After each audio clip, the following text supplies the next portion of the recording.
Dalam pertemuan dengan Presiden Prabowo kemarin, para pimpinan partai politik dan DPR sepakat tunjangan dan fasilitas wakil rakyat dievaluasi. Lalu sejauh mana komitmen ini akan dilaksanakan? Tunjangan dan fasilitas apa saja yang akan dievaluasi? Kita ulas bersama PLT Koordinator ICW Almas Syafrina dan mantan anggota DPR dari fraksi Partai Demokrat Didi Irawadi Syamsuddin. Selamat malam Bung Didi, Mbak Almas. Selamat malam Mas Radi. Selamat malam. Ya, baik Bung Didi. Saya ke Anda dulu sebagai orang partai politik juga dan pernah beberapa periode ada di parlemen ya, Bung Didi. Saya ingin tanya, tadi pernyataan tiga periode saya, tiga periode ada di parlemen. Saya ingin tanya juga, Ketua Umum Anda, Mas Agus Harimurti Yudhoyono menyatakan tidak setuju dengan tunjangan rumah yang diberikan kepada anggota DPR. Tapi kok terkesan terlambat begitu, Bung Didi? Kenapa baru sekarang dikeluarkan statement atau pernyataan itu? Kenapa tidak dari kemarin-kemarin pada saat tuntutan publik itu sedang kencang-kencangnya?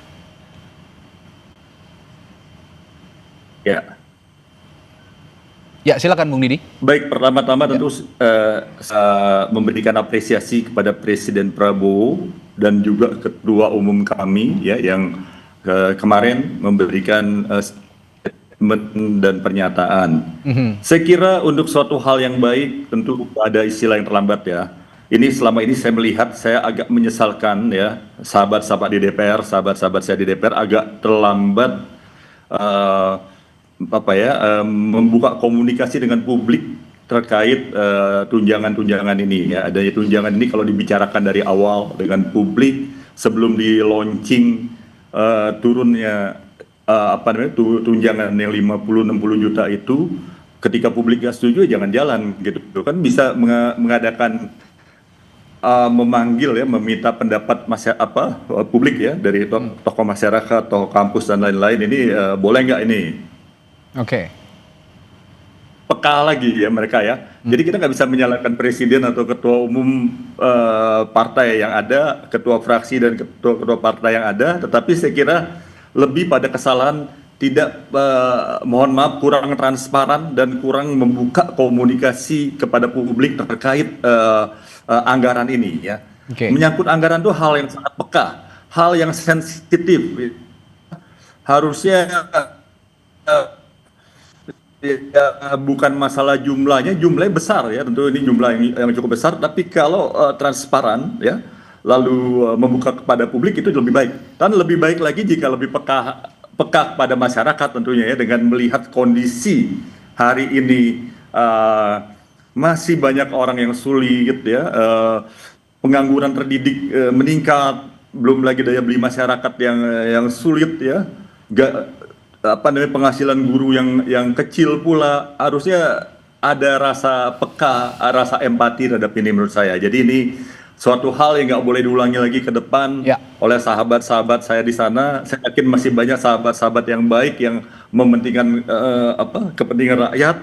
Tetapi ada komunikasi yang kurang elok, kurang baik, kurang peka. Beberapa teman DPR di sana mengakibatkan demikian kemarahan dan kebencian kepada DPR. Ini sangat disayangkan.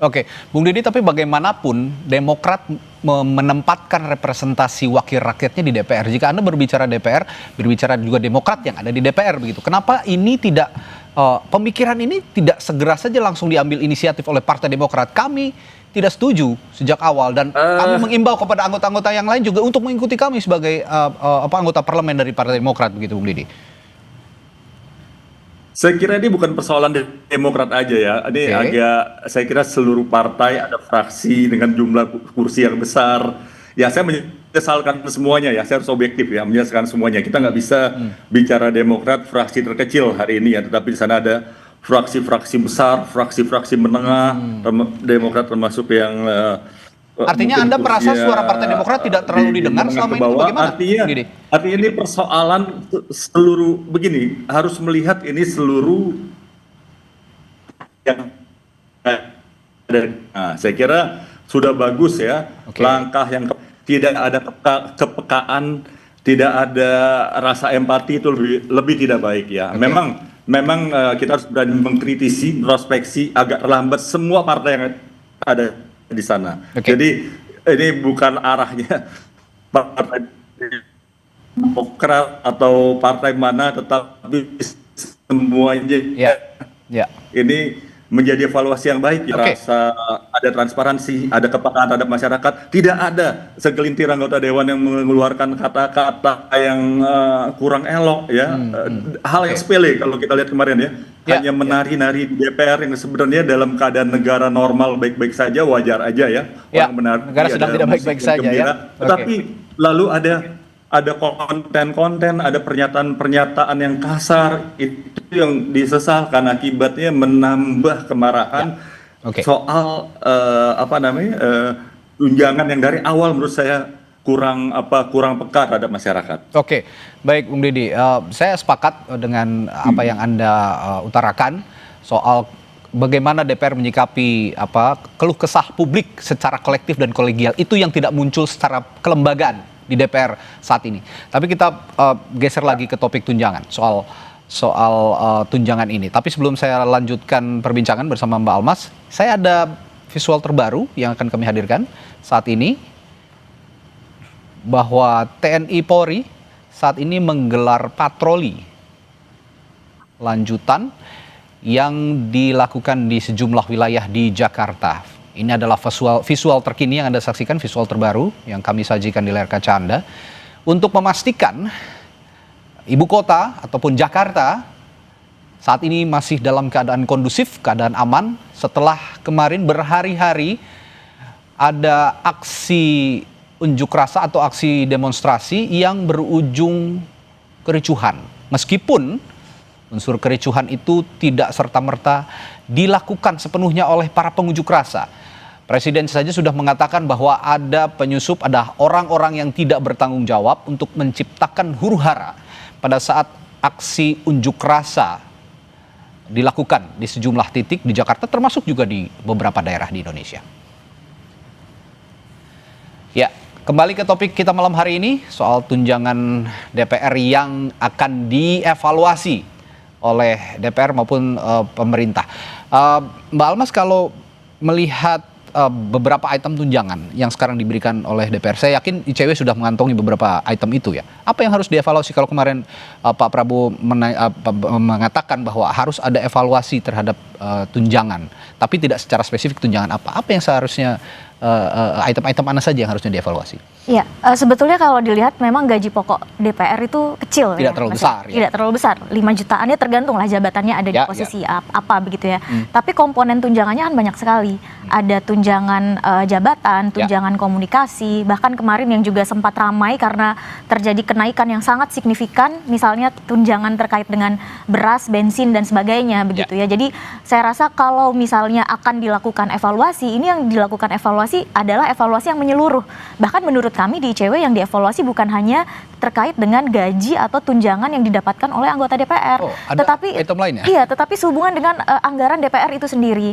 Terkait dengan kemarahan publik ini, Mas, ini kan bukan hanya terkait bahwa tunjangannya naik signifikan, angkanya besar seperti tadi disampaikan oleh Pak Didi ya. Tapi saya lihat ada dua persoalan yang lain. Satu, ini berkenaan dengan kekecewaan publik atas kinerja dari DPR selama ini. Dalam artian kinerjanya sedang dipertanyakan, kok gajinya malah naik, tunjangannya malah naik begitu. Kemudian yang kedua, ini berkaitan dengan momentum. Ini yang tadi disampaikan, sepertinya anggota DPR kita atau DPR secara kelembagaan itu tidak peka ya dengan kondisi kesulitan ekonomi masyarakat. Di tengah misalnya ada kenaikan harga beras, kemudian ada kesulitan mengakses lapangan kerja, PHK di mana-mana, kemudian masyarakat dicekik pajak begitu ya. Tiba-tiba anggota DPR kita, wakil rakyat kita itu mendapatkan tunjangan yang naik signifikan. Kalau soal besar dan kecilnya mungkin kita bisa berdebat karena anggota DPR juga menyatakan untuk tupoksi atau posisi strategis sebagai anggota DPR, ya angka tersebut menurut mereka itu adalah angka yang tidak bisa dibilang besar begitu ya. Tapi untuk dua hal yang tadi ini saya rasa ya sangat disayangkan ya ketika DPR tidak peka terhadap kondisi kesulitan ekonomi masyarakat. Dan kami di ICW juga mendorong, ini kan anggaran DPR luar biasa besar ya, cukup besar. Ada 9,9 triliun kalau tidak salah di tahun anggaran saat ini. Dan satu-satunya lembaga negara yang tidak diefisienkan ya oleh pemerintah. Ya ada beberapa pos lah kementerian atau lembaga yang tidak sejalan ya dengan prinsip efisi atau kebijakan efisiensi anggaran yang selalu digaungkan oleh pemerintah sejak awal pemerintahan begitu. Sehingga itu tadi tidak hanya soal gaji dan tunjangan, tetapi misalnya terkait dengan anggaran kunjungan kerja, baik itu di masa reses di dan masa sidang, di luar sidang dan sebagainya begitu ya. Karena satu, anggarannya luar biasa besar, kemudian yang kedua juga bagaimana akuntabilitasnya. Karena anggarannya besar, tapi kok salah satunya ya misalnya produk legislasi yang dihasilkan banyak mendapatkan kritik, misalnya dianggap tidak partisipatif, tidak transparan begitu ya, sehingga banyak produk legislasi yang dihasilkan oleh DPR ya berujung di judicial review Mahkamah Konstitusi begitu. Sehingga ini saya rasa yang kemudian mengakumulasi kemarahan publik ya, tidak hanya soal besaran tapi juga terkait dengan kinerja DPR selama ini yang ini tidak hanya anggarannya loh yang naik, tapi jumlah anggotanya kan juga naik terus ya. Dari 575 anggota naik 580 anggota ya, ke depan ada kemungkinan juga akan bertambah begitu. Dan yang kedua yang tadi ya momentumnya, dan saya rasa itu yang sangat melukai hati rakyat karena kita dipertontonkan pada satu kebijakan yang tidak sejalan begitu, kontradiktif. Kita ini sedang efisiensi atau tidak sebetulnya, karena kok fasilitas untuk pejabat misalnya yang sangat ramai soal tunjangan rumah begitu ya, itu sampai mencapai 50 juta per anggota DPR. Artinya ini menurut Anda satu keharusan yang sangat mendesak, sesegera mungkin diimplementasikan atau masih bisa diulur-ulur lagi, atau harus sesegera mungkin ini diimplementasikan soal tunjangan dievaluasi kembali ini? Ya, dengan melihat kritik publik yang sangat besar ya, ini kan di sisi lain kita perlu juga melihat bahwa ini publik sangat melihat perhatian dengan DPR, punya harapan yang besar kepada DPR begitu ya, karena kalau kita punya wakil rakyat yang bagus Mas, di mana dia juga mengemban fungsi legislasi, anggaran, pengawasan, kita berharap DPR ini kalau kerjanya bagus ya dia bisa menjalankan fungsi pengawasan eksekutif misalnya yang lebih bagus lagi begitu ya, sehingga harapan ke DPR ini besar sekali. Jadi saya rasa perubahan atau evaluasi reform ke depan ini tidak bisa ditunda lagi, harus sesegera mungkin dilakukan. Ada satu hal juga yang menarik Bung Deddy yang disorot publik selain tunjangan, apa juga tadi soal gaji dan juga tadi pendapatan lain dari DPR. Yang juga jadi sorotan adalah penghasilan DPR yang tidak ditanggung dipungut pajak, ditanggung negara. Nah, ini akan dibayar sendiri atau bagaimana kira-kira? Demokrat punya punya pemikiran ke arah sana atau punya usulan tidak bahwa lebih baik pajak ini nanti dibayar sendiri begitu? Saya harus cerita di era saya ya. Era sekarang saya tidak detail, tidak tahu. Di era saya setiap kita menerima gaji dan lain-lain itu ada potongan ya. Potongan langsung dari gaji itu. Apakah beda dengan sekarang saya nggak tahu. Harusnya sama ya, ada potongan-potongan 15% kalau saya tidak salah ya, ada potongan itu. Ya tentu yang paling utama di sini menurut hemat saya tentu bagaimana transparansi ya. Kalau kita kembali tadi ke kalau saya rasa nggak mungkin nggak dipotong pajak ya. Artinya ada pajak yang dipotong dari pendapatan anggota DPR? Ada jelas ya, potongan pajak berapa itu tercantum di sana ya. Tapi itu tidak pernah dikomunikasikan sehingga mungkin sekarang menghadirkan mispersepsi publik. Misalkan kawan yang sekarang, mohon maaf ya. Misalkan melakukan komunikasi, harusnya ada website ya yang bisa publik mengetahui. Harusnya ada itu website itu ya, publik mengetahui berapa gaji, berapa tunjangan dan lain-lainnya. Yang persoalan kalau kembali ke tadi tunjangan rumah yang 50-60 juta. Menurut hemat saya ya, ini kita kembali ke rumah dulu ya, masa rumah. Rumah itu masih, seingat saya masih baik sebenarnya, perlu perbaikan saja. Ada rumah-rumah DPR itu kan pemicunya dari rumah ini kan. Lalu tunjangan perumahan ini dihilangkan, diganti berupa uang. Tapi alhamdulillah presiden maupun pimpinan-pimpinan partai sudah melakukan sikap untuk tidak tunjangan itu nggak keluar. Tapi kembali ke rumah ini, rumah-rumah ini menurut saya masih bagus. Dan pada era saya rumah ini saya jadikan rumah aspirasi ya. Orang-orang dari dapil, rakyat dan sebagainya kalau ke Jakarta. Tidak perlu nginap di hotel atau di mana, jadi rumah gratis buat rakyat. Rakyat pada DPR ini bukan dapil aja, seluruh Indonesia. Mana kala ada yang datang menyampaikan aspirasi, gunakan rumah itu, ya.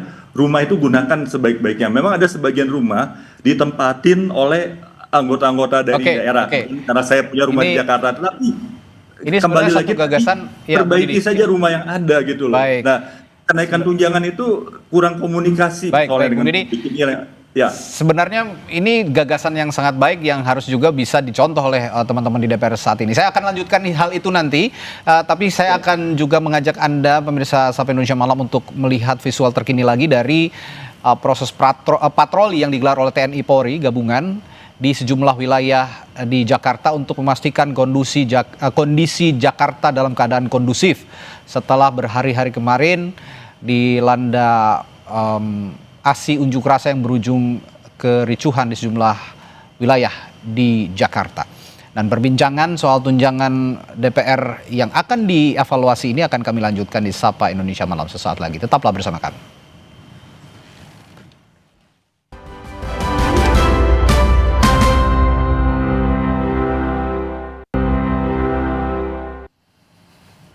Kembali di Sapa Indonesia Malam, saudara. Sebelum kami lanjutkan perbincangan, kami ajak kembali untuk menyaksikan visual terbaru dari gelaran patroli yang dilakukan oleh TNI Polri untuk memastikan kondisi Jakarta kondusif setelah terjadinya beberapa hari yang lalu ada aksi unjuk rasa yang berujung kericuhan di sejumlah titik.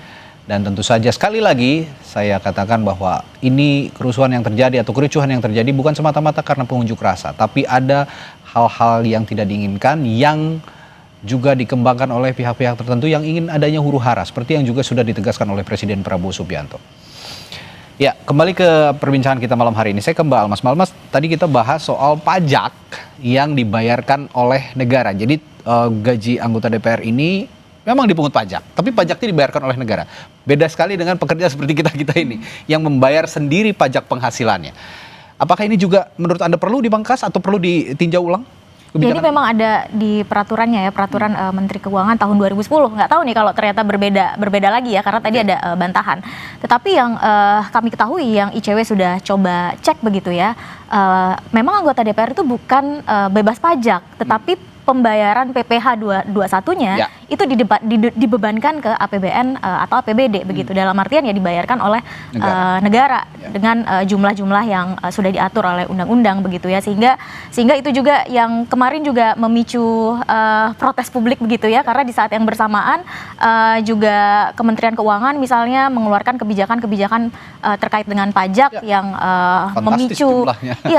memicu pertanyaan publik begitu, kritik publik, sehingga saya rasa memang soal tunjangan dan gaji anggota DPR tadi, fasilitas-fasilitas yang dimiliki ini harus dievaluasi secara total begitu ya, termasuk misalnya anggaran-anggaran lain terkait dengan kinerja DPR itu sendiri. Oke, balik ke Bung Didi, gagasan untuk mengefisienkan anggaran yang ada di DPR kira-kira berdasarkan pengalaman Anda 3 periode di DPR yang bisa Anda berikan kepada teman-teman yang sekarang ada di DPR, bagaimana Bung Didi? Saya kira usul yang baik ya sampaikan Presiden Prabowo, Ketua Umum Partai Demokrat dan seluruh Ketua Umum Partai yang mendukung. Tentu efisiensi dan efektivitas anggaran harus dilakukan ya. Mengingat kembali lagi bahwa situasi masyarakat yang masih banyak masyarakat yang masih sulit ya. Tentu kepekaan ini harus dilakukan, dan saya yakin kawan-kawan di DPR banyak yang sepakat dengan ide efisiensi ini, tetapi dilakukanlah dengan sebaik-baiknya ya, termasuk moratorium perjalanan-perjalanan yang tidak perlu ya, perjalanan dinas, perjalanan ke luar negeri dan lain-lain, itu yang disampaikan Presiden Prabowo saya kira bagus ya. Dan ini kan isu rumah jabatan ini yang sebagai ini ya, kenapa nggak rumah itu segera diperbaiki saja ya, daripada rumah itu rusak, rumah itu bocor, rusak, kan bisa digunakan yang seperti saya katakan tadi, jadi aspirasi bagi dapil dan seluruh rakyat, kan biarkan ya, kasihan itu rumah pos Ulu Jami ya, Jadi kan juga bagian dari efisiensi anggaran terkait diskusi kita pada hari ini ke rumah, tapi ke anggota DPR. Saya kira rumah itu diaktifkan lagi. Toh bagi anggota-anggota DPR dari daerah yang banyak sekali akan berguna rumah itu ya. Rumah yang ada itu akan sangat berguna menurut hemat saya. Jadi sepakat saya yang disampaikan Bapak Presiden dan para ketua umum partai untuk mendukung ini suatu langkah yang baik, berarti ada perbaikan dan keinginan yang baik untuk mendengarkan protes dan aspirasi masyarakat. Oke, baik. Tapi ada satu hal lagi yang perlu dipastikan nih Mbak Almas. Kalau kemarin bicara soal evaluasi tunjangan DPR ini, kalau kata-kata evaluasi maksudnya ini dihapus, kalau menurut Mbak Almas nih ya, baiknya dihapus, dikurangi, atau hanya diganti saja nomenklaturnya atau nama pos anggarannya? Iya, kalau dihapus rasanya sulit ya, karena kalau kita tahu kan memang komponen take home pay anggota DPR itu lebih banyak ya di tunjangan. Gaji pokoknya kan kecil, bisa dibilang ya kecil lah untuk jabatan sebagai anggota DPR, bahkan pimpinan sekalipun begitu ya. Sehingga rasanya yang perlu dilakukan adalah perampingan itu tadi. Misal terkait dengan tunjangan perumahan 50 juta per bulan begitu ya, per bulan loh, bukan per tahun begitu. Kalau dikali 1 tahun saja 50 juta sudah berapa dikali 5 tahun, ini kan yang menjadi pertanyaan publik. Dan di sisi lain kita dihadapkan pada sikap flexing begitu ya anggota DPR yang banyak mempertontonkan betapa mereka sebetulnya punya rumah yang sangat mewah begitu. Tidak hanya satu rumahnya, punya rumah kedua, punya rumah ketiga dan segala macam gitu. Sehingga yang menjadi pertanyaan publik ketika sudah punya rumah seperti itu, ada juga komplek perumahan DPR, kenapa harus ada tunjangan yang cukup besar 50 juta per bulan begitu. Dan kalau tadi disebut perumahan DPR, ini kan memang kemarin anggota DPR banyak yang menyebut bahwa ini perumahan sudah tidak layak ya. Nah ini juga sebetulnya upaya untuk merehabilitasi, merenovasi rumah ini kan sudah ada. Tapi yang terjadi kemudian yang sempat ramai juga beberapa tahun lalu ya ada dugaan korupsi di situ begitu kan. Jadi memang ya di sini problemnya tidak hanya terkait dengan tunjangan rumah yang besar ya, tetapi kegagalan menjaga rumah yang sudah disediakan oleh pemerintah begitu. Walaupun lokasinya di Kalibata ya, disebut cukup jauh dengan kantor di Senayan dan segala macam. Tapi ya bersikap empati lah. Hari ini juga banyak pekerja di Jakarta yang rumahnya juga jauh, tetapi mereka masih bisa hadir ke kantor begitu ya, bekerja dari pagi sampai malam, dan itu dilakukan setiap hari begitu. Kenapa kemudian anggota DPR tidak bisa melakukan hal yang sama begitu? Hal serupa. Nah, satu lagi ya yang menarik juga untuk kita jadikan bahasan. Ada juga uang pensiun DPR. Katanya publik ini protesnya kerja cuma 5 tahun, negara bisa membayarnya seumur hidup. Sampai detik ini saya juga akan tanya ke Bung Didi kalau begitu sebagai mantan anggota parlemen. Apakah Anda juga masih menerima uang pensiun, Bung Didi? Ada pensiun sejumlah 3 juta yang memang kita harus terbuka ya, itu 3 juta silakan. Lebih ya, 3,5 kalau nggak salah saya lupa, itu seumur hidup untuk DPR. Ya, saya serahkan pada masyarakat, keinginan masyarakat apa saya hormatin ya. Kalau memang itu harus di stop ya nggak ada masalah buat saya. Ya saya kira kalau memang kita serahkan ke masyarakat. Nah ini masih lama nggak saya bicara? Iya silakan Bung Didi. Ada hal kecil yang tapi bisa jadi hal bermasalah, bagaimana kepekaan anggota dewan ya. Ini mohon maaf kawan-kawan di DPR, ini sejak zaman saya juga dulu ya. Ini hal kecil, kadang-kadang kehormatan kita saya kira bukan dinilai dari tampilan kita flexing ataupun tampilan-tampilan sederhana nih. Mohon maaf mungkin ada yang marah teman-teman. Saya tidak pernah menggunakan mobil yang nguing-nguing, apa namanya sirene. Saya kenal dengan Bung Didi sejak lama. Memang saya saksikan Pak Bung Didi sejak awal saya nggak mau. Mohon maaf kawan-kawan ya, itu saya kira akan kesannya kita makin jauh dari rakyat. Kalau di Jakarta pun bikin macet jalanan, ini hal kecil tapi peka. Karena masyarakat suka bisikin saya ya, karena kita turun, ini anggota dewan nih bikin macet segala. Sorry teman-teman, janganlah itu. Ini banyak hal lain juga. Hal-hal yang peka. Bukan nggak boleh nguing-nguing tadi ya, sirene bukan nggak boleh. Dalam tugas-tugas tertentu, rombongan dan lain-lain, atau tugas harus rapat cepat silakan. Tetapi untuk kedapil kan ini saya nggak pernah ya. Kita rasanya harusnya kita merasa ada yang masyarakat itu ada rasa kebencian kemarahan dalam hati masyarakat kita harus bisa merasakan. Kita hindari itu saya kira ya. Jadi apalagi flexing, mohon maaf ya. Saya sebenarnya anggota DPR dari dengan segala kerendahan hati dari yang lumayan berada ya. Saya bisa aja flexing dan sebagainya. Tapi bisa melakukan dari awal saya ini. Jadi saya mengimbau kawan-kawan karena saya cinta pada kawan-kawan di DPR dan cinta pada masyarakat. Hal-hal yang sekecil apapun dihindarilah ya, apalagi situasi sekarang. Kalau negara kita udah maju kayak parlemen Skandinavia dan lain, padahal mereka sederhana juga ya. Ya silakan joget-joget dan sebagainya. Joget-joget itu hal yang wajar sebenarnya, bukan hal yang salah. Tetapi lihatlah timingnya menurut saya, lihat timingnya. Karena kita kan ini wakil rakyat ya, kita ingin dicintai oleh rakyat dan kita ingin mencintai segenap rakyat Indonesia. Jadi saya kira dari hal yang kecil-kecil sampai hal flexing di sosial media dan lain-lain, janganlah sebaiknya. Karena kita menyerahkan diri kita untuk negara ya, untuk negara ini.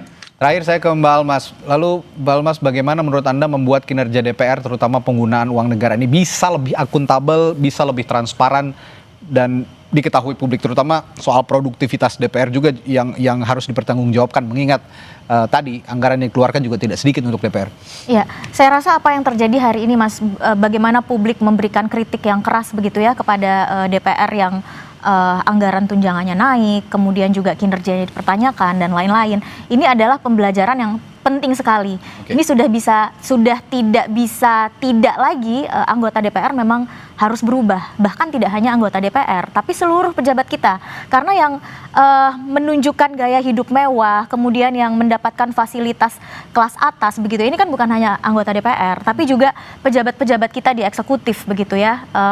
Kemudian juga komisaris BUMN dan lain-lainnya. Sehingga memang ini saatnya untuk berbenah. Ini publik itu sedang menunjukkan bahwa suara publik itu tidak hanya di 5 tahunan sekali di kotak suara, tetapi kita bisa mengkritik anggota DPR kita dan bahkan ini sudah ada arahan dari partai politik nonaktif ya, meskipun ya nonaktif itu tidak dikenal juga di Undang-Undang MD3. Tapi kalau memang serius ya evaluasi anggota DPR-nya request untuk dilakukan PAW begitu ya.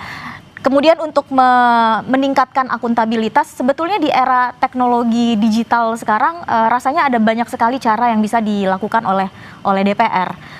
Website DPR itu kan sudah ada sebetulnya, maksimalkan. Dan ini kan kritik sebetulnya tidak hanya terkait dengan anggaran DPR ya, tetapi juga terkait dengan fungsi legislasi itu sendiri. Ada banyak sekali catatan dari publik ketika DPR membahas satu undang-undang. Tidak hanya satu, sebetulnya ada banyak undang-undang yang kemudian mengenyampingkan prinsip partisipatif, transparan, dan akuntabel begitu. Bahkan kita tidak dapat mengakses misalnya draft dari undang-undang itu yang mana. Dan ketika publik menyampaikan kritik, nanti dijawab, oh itu draft yang lama. Ini kan lucu sebetulnya.